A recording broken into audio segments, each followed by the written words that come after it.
Assalamualaikum warahmatullahi wabarakatuh.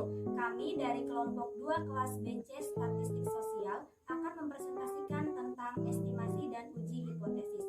Perkenalkan, saya Anggit Heliosinova. Saya Novita Juniasari. Saya Tisa Janu Trisnani. Saya Cici Rismawati. Dan saya Utari.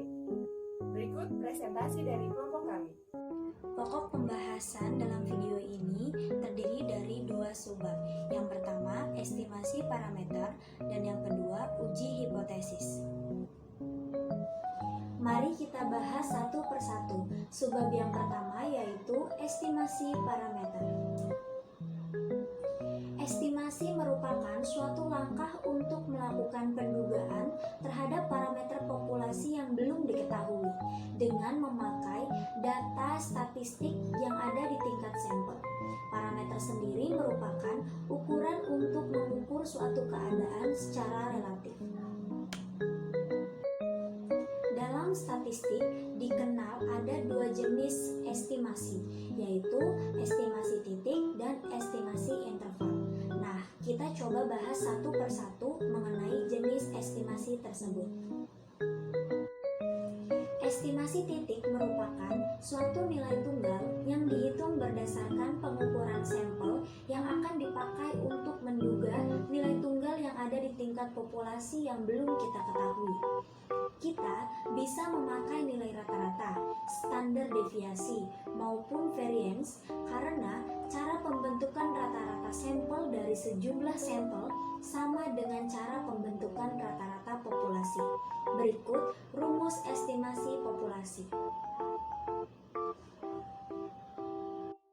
Oke, contoh dari data yang ada di Biro Kepegawaian tercatat ada 100 orang yang bekerja di sebuah perusahaan pemasaran. Dari 100 orang tersebut dilakukan penelitian sebanyak 3 kali yang mengambil sampel secara acak. Jika diketahui bahwa rata-rata sampel 1 adalah 25 dan sampel kedua adalah 29 dan rata-rata sampel ketiga adalah 27, maka berapakah rata-rata di tingkat populasi? Dengan rumus estimasi populasi, kita dapat menduga bahwa rata-rata di tingkat populasi adalah 25 ditambah 27 ditambah 29 dibagi 3 sama dengan 27. Jadi, rata-rata di tingkat populasi adalah 27. Kemudian, estimasi titik terhadap proporsi populasi. Pada bagian sebelumnya, kita sudah mempelajari cara menghitung estimasi titik untuk nilai tertentu yang nilainya sudah kita ketahui atau sudah pasti. Namun, seringkali kita juga melakukan pendugaan terhadap sesuatu hal yang proporsi populasinya tidak kita ketahui. Varians proporsi S kuadrat sama dengan NPH. Dengan keterangan S kuadrat adalah varians populasi, N adalah jumlah percobaan atau sampel, kemudian P adalah proporsi sampel sukses X, H adalah proporsi sampel gagal. Standar deviasi proporsi yaitu S sama dengan akar S kuadrat. Contoh, dari data suatu biro penelitian diketahui ada sebanyak 900 mahasiswa UT yang ingin menonton pertandingan final sepak bola. Ternyata setelah dilakukan penelitian hanya ada 576 mahasiswa yang bisa menonton final sepak bola tersebut. Dengan demikian, estimasi titik terhadap proporsi jumlah pemirsa yang menonton pertandingan final adalah P sama dengan X dibagi N sama dengan 576 dibagi 900 sama dengan 0,64.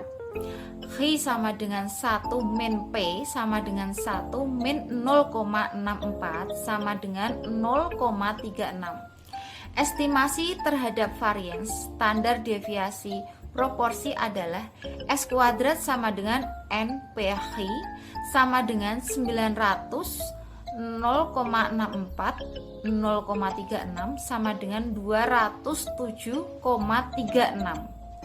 S sama dengan akar S2 sama dengan akar 207,36 sama dengan 14,4.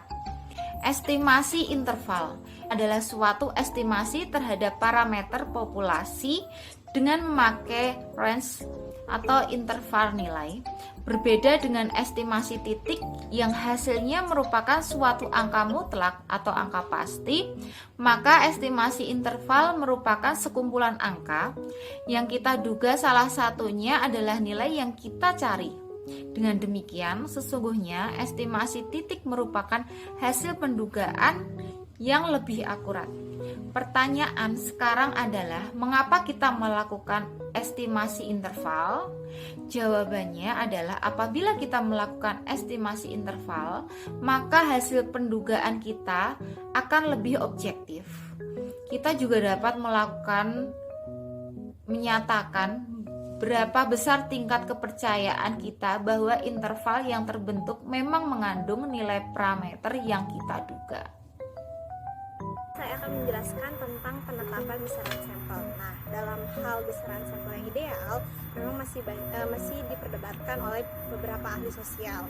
Ada yang mengatakan bahwa kita bisa mengambil 10% dari seluruh populasi yang ada, dan ada juga yang mengatakan minimal 25% dari populasi.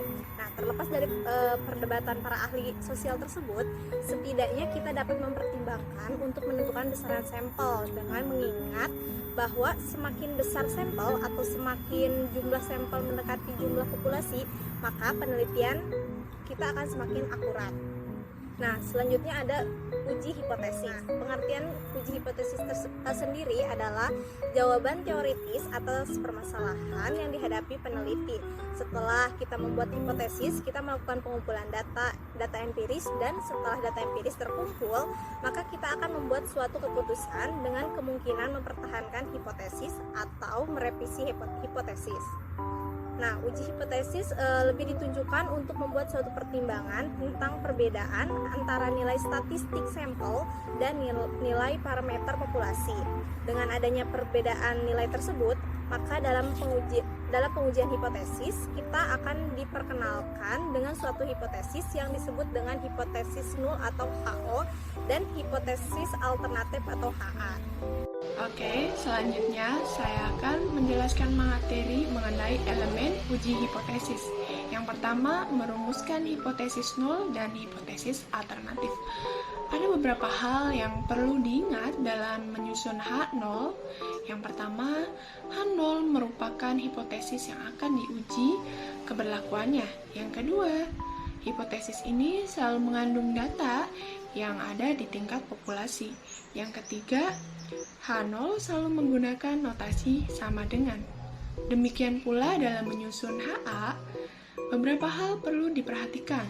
Yang pertama, HA merupakan hipotesis yang akan dibuktikan kebenarannya dan selalu berlawanan dengan H0.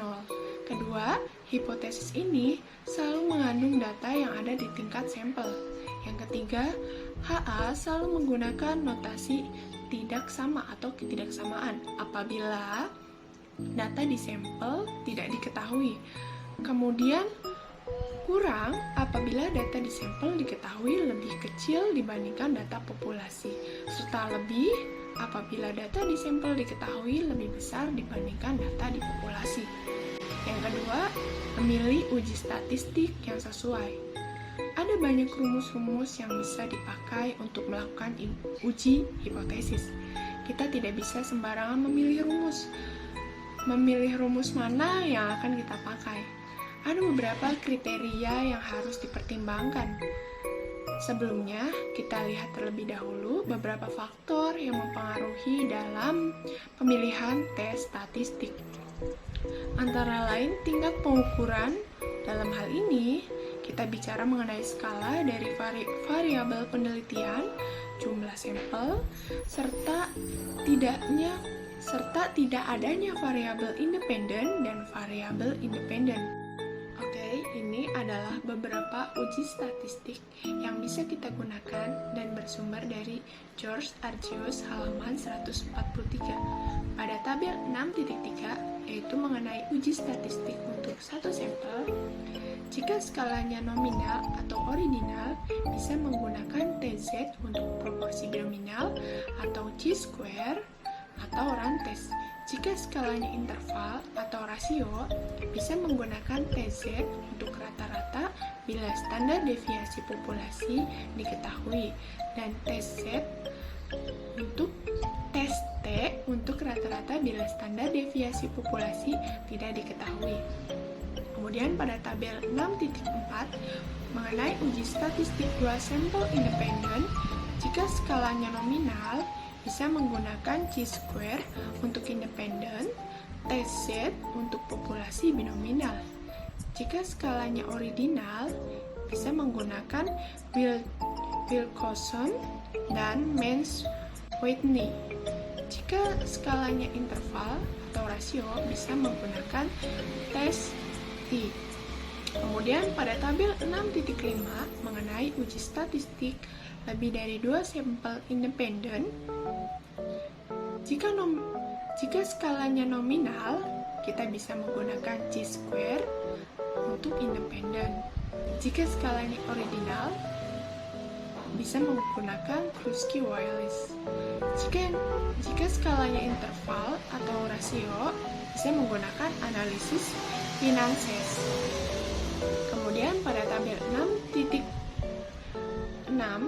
mengenai uji statistik untuk dua sampel independen, jika skalanya nominal, kita bisa menggunakan NC-Nemer untuk binominal. Kemudian jika skalanya ordinal, kita bisa menggunakan Wilcoxon. Jika skalanya interval atau rasio, kita bisa menggunakan tes T untuk perbedaan rata-rata. Oke, catatan yang mesti harus diingat adalah apabila dalam satu kasus ternyata ada dua skala yang berbeda, maka kita akan memakai skala yang terendah sebagai dasar untuk menentukan pemilihan uji statistik. Selanjutnya akan dijelaskan oleh Novita.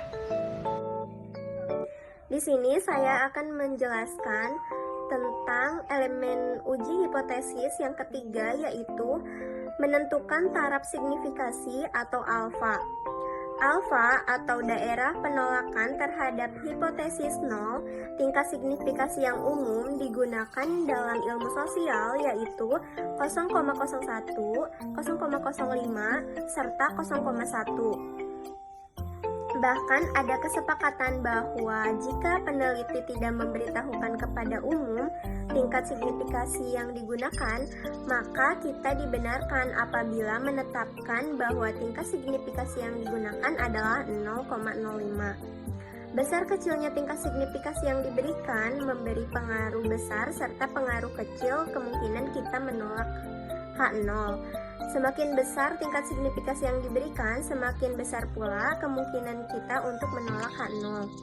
Kemudian ada perhitungan. Langkah berikutnya setelah kita menetapkan tingkat signifikasi adalah melakukan perhitungan dengan menggunakan rumus yang sesuai dengan uji statistik yang dipilih. Selanjutnya ada mengambil keputusan dan kesimpulan. Setelah kita selesai melakukan perhitungan, maka langkah terakhir adalah mengambil keputusan. Tentu saja keputusan yang kita ambil adalah menolak H0 atau menerima H0.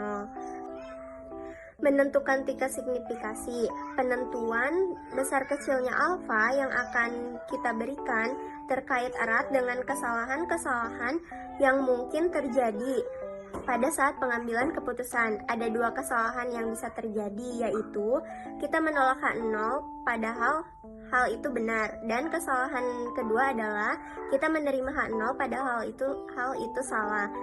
Nah, selanjutnya ada dalam melakukan pengujian hipotesis ada beberapa bentuk, yaitu uji hipotesis untuk rata-rata dan uji hipotesis untuk proporsi. Baik uji hipotesis rata-rata maupun proporsi dikenal adanya uji satu sisi dan uji dua sisi. Uji satu sisi digunakan bahwa kita ingin menggunakan apakah data sebenarnya kurang dari atau lebih dari data dari populasi. Sedangkan uji dua sisi digunakan apabila kita ingin membuktikan apakah data sebenarnya tidak sama dengan data di populasi. Sekian presentasi dari kelompok kami. Mohon maaf apabila ada kekurangan. Kami akhiri. Wassalamualaikum